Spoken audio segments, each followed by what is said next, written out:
व्यवस्था नहीं है, तब भी अगर सामने वाला डिमांड करता है हमको ये चाहिए वो चाहिए, तो पिता, वो गरीब पिता अपनी पुत्री के विवाह के लिए स्वयं संकट सहता है, स्वयं विपत्ति सहता है, लेकिन सोचता है कि उसकी कन्या का विवाह अच्छे घर में, अच्छे कुल में हो जाए। उसके लिए अगर उसको जमीन भी बेचनी पड़ती है तो बेचने के लिए तैयार रहता है कि नहीं रहता? रहता है। घर भी बेचना पड़े उसको भी बेचने के लिए तैयार रहता है। क्यों? केवल इसीलिए कि उसका विवाह अच्छे घर में हो जाए, अच्छे कुल में पहुंच जाए। लेकिन समाज में एक दहेज रूपी राक्षस जो अपना आसन जमा करके बैठा है बंधुओं, आज इस गंभीर विषय पर इसलिए मैं चर्चा करना चाहता हूं कि सबसे ज्यादा यदि हत्या होती है तो दहेज की वजह से बच्चियां जलाई जाती हैं, उनका घर टूटता है, घर बेकार होता है। अखबार में आप पढ़ते होंगे, रोज घटना कहीं ना कहीं घटती है। क्यों? केवल इसीलिए उसको ये नहीं मिला, उसको ये नहीं मिला, घर वाले प्रताड़ित करते हैं, बच्चियां फांसी लगा करके मर जाती हैं, समाप्त हो जाती हैं, अपनी लीला समाप्त कर लेती हैं। इसलिए बंधुओं, गुण, कर्म और स्वभाव पर जोर दे करके कन्याओं का वरण जब समाज में होने लगेगा और दहेज रूपी राक्षस को समाप्त कर दिया जाएगा, उस दिन ये जीवन, ये परिवार प्रसन्न हो जाएगा, आनंदित हो जाएगा। दहेज लेना और देना दोनों पाप है कि नहीं है? सब लोग मानते हो लेना भी पाप है और देना भी पाप है। हाँ, अगर स्वेच्छा से कोई कुछ भी दे उसमें कोई पाप नहीं है। राजा जनक ने भी जब विवाह किया तो राजा दशरथ इतने बड़े चक्रवर्ती सम्राट, उन्होंने बंधुओं कुछ मांगा नहीं, लेकिन राजा जनक ने जो भी दिया उसको स्वीकार कर लिया। हमारे ऋषि मुनियों ने जो परंपरा बनाई है उसका अध्ययन आप करोगे तो कहीं कोई डिमांड नहीं है। जिसने जो प्रेम से दे दिया उसको ले लिया, लेने वाला प्रेम से ले ले, देने वाला प्रेम से दे दे। क्यों? क्योंकि हम रिश्ता करने जा रहे हैं, व्यापार करने नहीं जा रहे हैं। बंधुओं, जब विदाई होने लगती है तो कन्या का पिता रोता रहता है, लेकिन वर का जो बाप रहता है वो कहता है इनको 1000 दो, इनको 2000 दो, इनको 5000 दो, इनको 2500 दो। अब उस बेचारे की हिम्मत नहीं है देने की, लेकिन वो कहता है दो, तो क्या करे बेचारा? बच्ची के सुख का सवाल है, प्रसन्नता का सवाल है, इसलिए वो बाप अपने कलेजी की बेटी के सुख के लिए कर्ज में डूब जाता है। आपको 56 प्रकार का व्यंजन कराता है, लेकिन लोग उसमें भी कमी निकाल देते हैं। मसाला नहीं ठीक है, मिर्च नहीं ठीक है, यहाँ ये गड़बड़ी है, वहाँ वो गड़बड़ी है। लड़के वाले लड़की के ऊपर चढ़े ही रहते हैं। बताओ उसने क्या गुनाह किया है? यही गुनाह किया कि उसकी लड़की है। ये विसंगति समाज से कब समाप्त होगी? लड़के लड़की में भेद करना कब हम आप समाप्त करेंगे? आपके भी लड़की है, हमारे भी लड़की है, आपके भी लड़का है, हमारे भी लड़का है, ये सबकी स्थिति है। कब ये भेदभाव समाप्त होगा? लड़की वालों को कितना दबाया जाएगा? अगर उसकी हैसियत नहीं है देने की तो क्यों जबरदस्ती लेते हो भैया? दहेज से शादी करोगे, दहेज से शादी करोगे तो समस्याओं का जन्म होगा।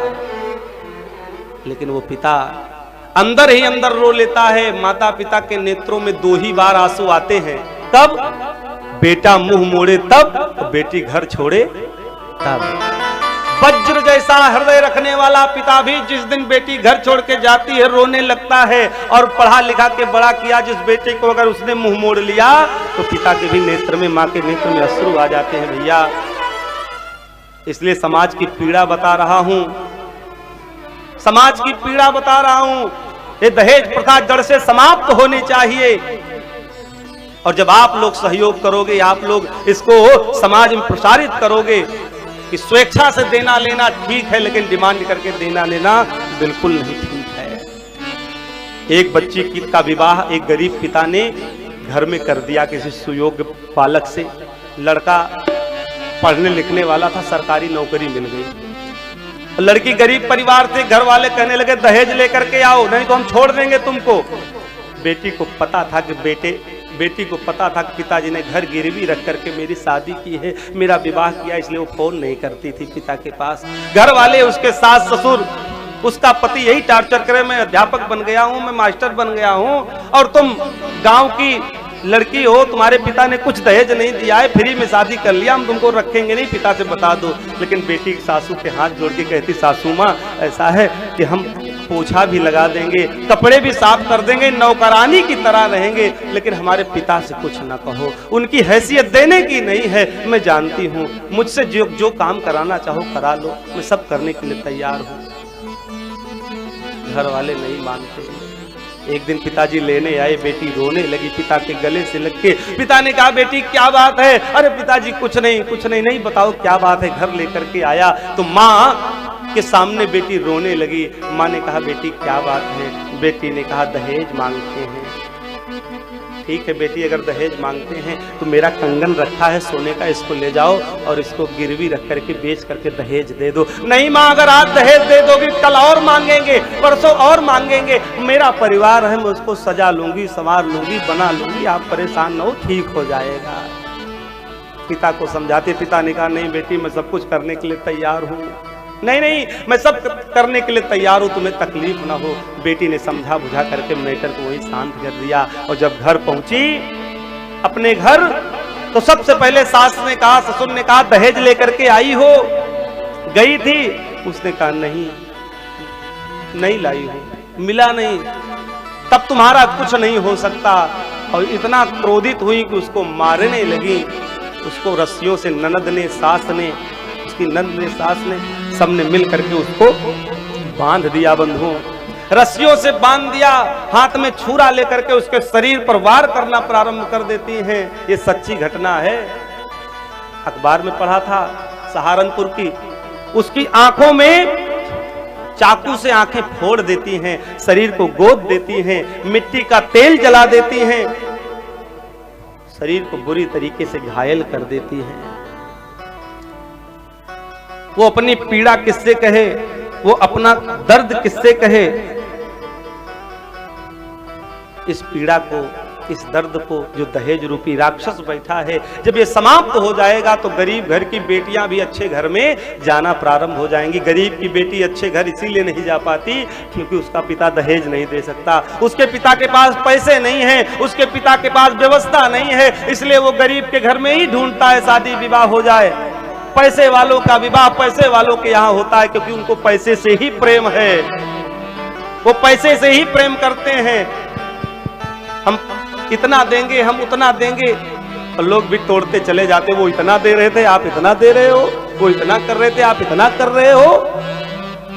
तो गरीब का कोई यार नहीं है, कोई मित्र नहीं है। दहेज रूपी राक्षस अगर चला जाए तो हर कन्या सुखी हो जाए, हर बेटी प्रसन्न हो जाए, अच्छे घर में चली जाए। एक बेटी अपने पिता से क्या कहती है, अपने करुण पुकार को कहती है, अपनी पीड़ा बताती है कि ओ बाबूजी, सास ससुर ने किया कमरे में बंद।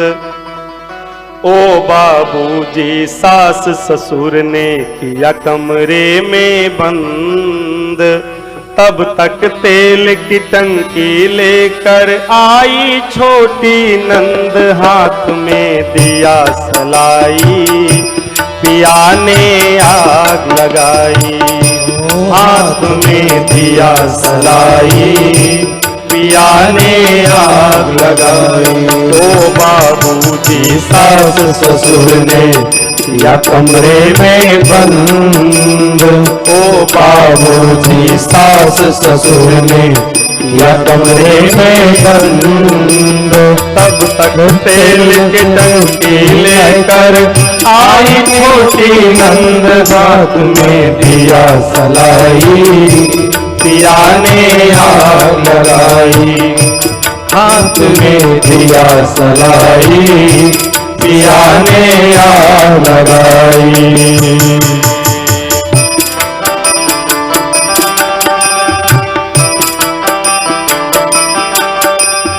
एक लाख मांगा था पर 90 ही दे पाए।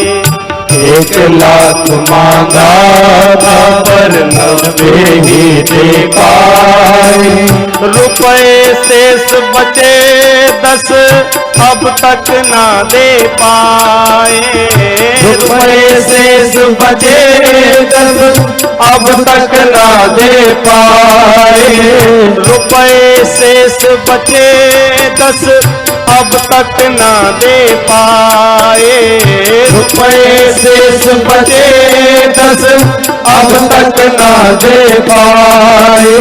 सास ससुर मेरे मारे ताना, सास ससुर मेरे मारे ताना, करे बहुत ही तंग, हाथ में दिया सलाई, पिया ने आग लगाई। हाथ में दिया सलाई, पिया ने आग लगाई।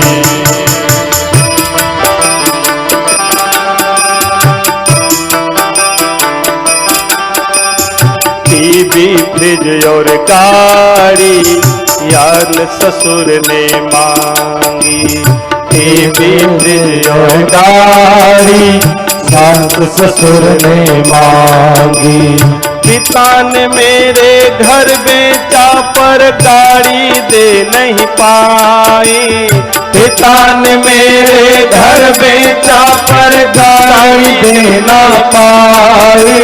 पिता ने मेरे घर बेचा पर गाड़ी देना पाए।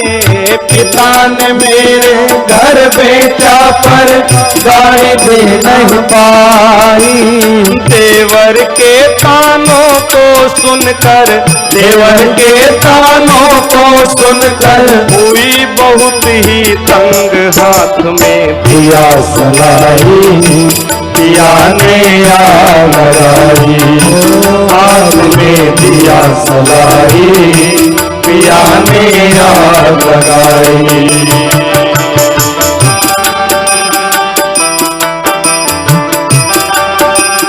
कल से कल बैठी थी फिर भी कल ना आया। कल से कल बैठी थी फिर भी कल ना आया। काल से कल मिलना था पर काल आज ही आया। काल से कल मिलना था पर काल आज ही आया। काल से कल मिलना था पर काल आज ही आया। काल से कल मिलना था पर काल आज ही आया।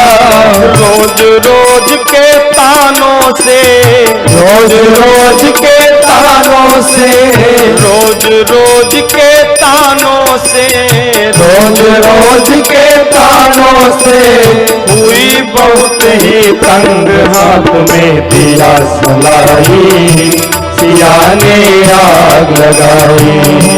हाथ में दिया सलाई, पिया ने आग लगाई। ओ बाबूजी सास ससुर ने या कमरे में बंद।